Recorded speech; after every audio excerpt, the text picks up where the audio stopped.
اسی علم کے حوالے سے اس شخص سے متعلق یہ 4 باتیں جو ہے لکھ دی جاتی ہیں۔ اب اس کو سمجھنا چاہیے، اصل میں جو بات مسئلہ تقدیر کے سمجھنے میں جو یوں سمجھیے کہ ایک بہت آسان فارمولہ ہے اگر سمجھنا چاہے انسان، اور یہ میں عرض کر چکا ہوں کہ سمجھنا چاہیں گے تو سمجھ جائیں گے، تفصیل میں جائیں گے تو الجھ جائیں گے، اور مناظرہ اور مباحثہ کریں گے تو گمراہ ہو جائیں گے۔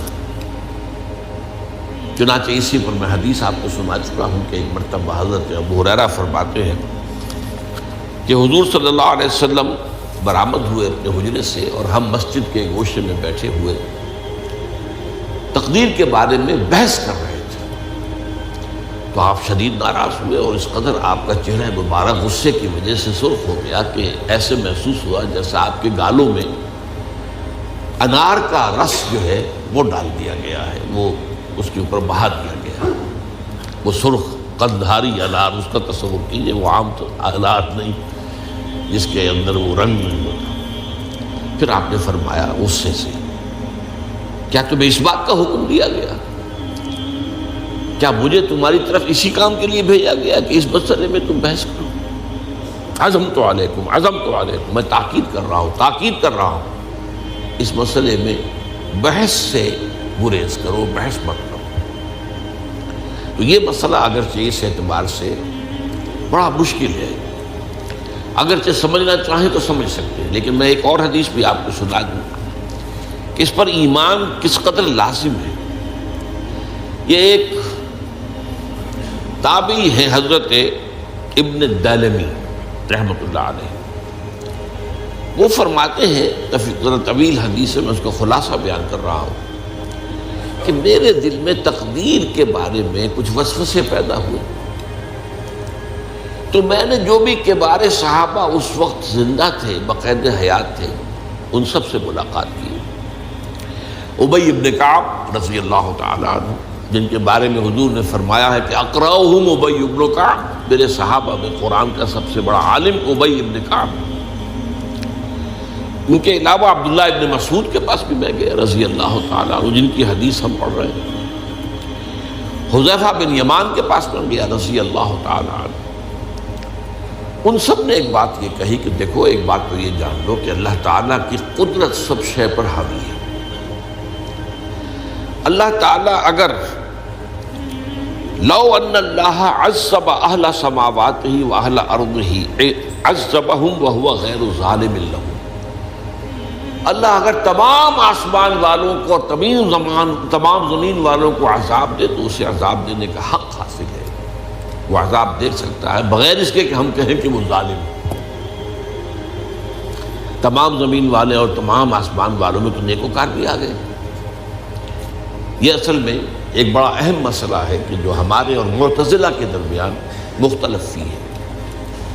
معتزلہ ہی کے انداز میں اہل تشیع کا عقیدہ بھی ہے کہ اللہ پر عدل واجب ہے، اہل سنت کے نزدیک اللہ پر کوئی شے واجب نہیں، اللہ کا اختیار مطلق ہے، جو چاہے کرے۔ چنانچہ وہ ظالم کو معاف کر سکتا ہے جب چاہے، اور وہ کسی اچھے آدمی کو عذاب دے سکتا ہے جب چاہے۔ یغفر لمن یشاء ویعذب من یشاء واللہ علی کل شیء قدیر۔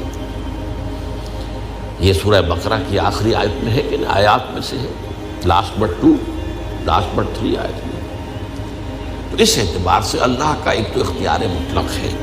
پھر میں زید ابن ثابت کے پاس گیا تو انہوں نے یہی بات مرفوعاً بیان کی کہ میں نے خود حضور سے سنی ہے یہ بات۔ باقی 3 صحابہ کے بارے میں تو وہ کہتے ہیں کہ انہوں نے گویا کہ اپنی رائے کا اظہار کیا، اور اگر اللہ تعالیٰ چاہے لو رحمہم، تمام آسمان والوں اور تمام زمین والوں کو بخش دے اور رحم کرے، لکانت رحمتہ خیرا لہم من اعمالہم، تو اس کی رحمت جو ہے وہ یقیناً لوگوں کے اعمال سے بہت بالا ہے، بلند و برتر ہے، تو جو چاہے کرے۔ وہ ابو جہل کو بخش دے، کون اعتراض کر سکے گا؟ اور وہ کسی سے بڑے شخص کو جو ہے وہ عذاب دے، کون اعتراض کر سکتا ہے؟ اس اعتبار سے پھر انہوں نے فرمایا وَلَوْ أَنفَقْتَ مِثْلَ أُحَدٍ ذَهَبًا اور دیکھو ابن الدیلمی جان لو، اگر تم احد کے پہاڑ کے برابر سونا اللہ کی راہ میں خرچ کرو گے فی سبیل اللہ ہے، ما قبل اللہ منک حتی یؤمن بالقدر، اللہ تعالیٰ اسے تم سے قبول نہیں کرے گا جب تک کہ تم تقدیر پر ایمان نہیں رکھو۔ اور اس کے بعد فرمایا اعلم، جان لو، انما اصابک لم یکن لیخطئک، جو چیز تم پر واقع ہوتی ہے، کوئی تکلیف آتی ہے، کوئی حادثہ پیش آتا ہے، وہ تم سے ٹلنے والا تھا ہی نہیں۔ مطلب یہ کہ تم سوچو کاش میں یوں نہ کرتا، یوں کر دیتا، اگر یہ ہو جاتا، وہ ہو جاتا تو میں بچ جاتا، نہیں، وہ تو آنے والی بات تھی، وہ اللہ کی کتاب، وہ اللہ تعالیٰ کے علم قدیم کے اندر پہلے سے لکھا ہوا تھا، تو موجود ہے، تو وہ تو آنی ہی آنی تھی۔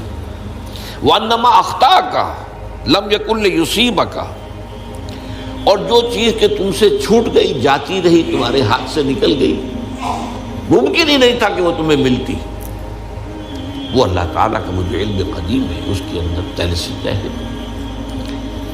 وَلَوْ مِتَّ عَلَىٰ غَيْرِ هَٰذَا لَدَخَلْتَ النَّارَ، اگر دیکھو تم غور سے سن لو، اگر اس عقیدے کے سوا کسی اور پر تمہاری موت واقع ہوئی تو جہنم میں داخل ہو جاؤ۔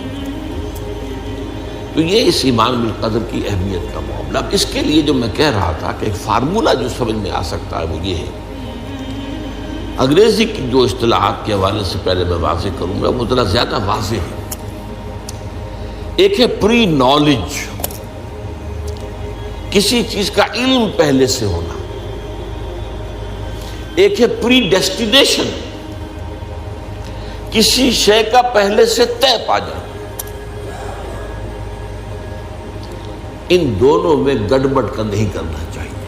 اللہ کا علم قدیم اس کے جبر کو مستلزم نہیں ہے، اس کا علم ہے یہ کہ تم یہ کرو گے، اس کا مطلب یہ نہیں ہے کہ تم اس کے جبر کے تحت کر رہے ہو۔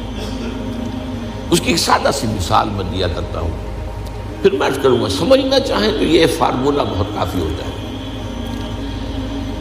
آپ کسی بچے کے سامنے کوئی کھلونا ڈال دیں، آپ کو تقریباً یقین ہے وہ متوجہ ہوگا، اسے اٹھائے گا۔ ہو سکتا ہے بچہ کسی اور دھن میں ہو اس وقت، ادھر اس کی توجہ کسی اور کو نہ اٹھائے۔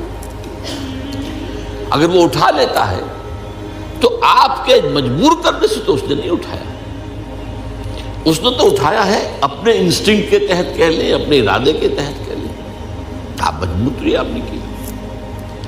لیکن اللہ تعالیٰ کا جو اندازہ ہوتا ہے، وہ اندازہ قدر کے معنی اندازہ بھی ہے، میں بیان کر چکا ہوں آپ کو۔ اس کا جو علم قدیم ہے وہ غلط ثابت نہیں ہو سکتا، ظاہر بات ہے کہ پھر تو اعلیٰ کل شیء علیم وہ ہے ہی، اس کا علم قدیم جو ہے اس میں کوئی خطا نہیں ہو سکتی۔ یہ ہے در حقیقت پری نالج اور پری ڈیسٹینیشن، دونوں کے اندر فرق کر لیا جائے، یہ جبر نہیں ہے۔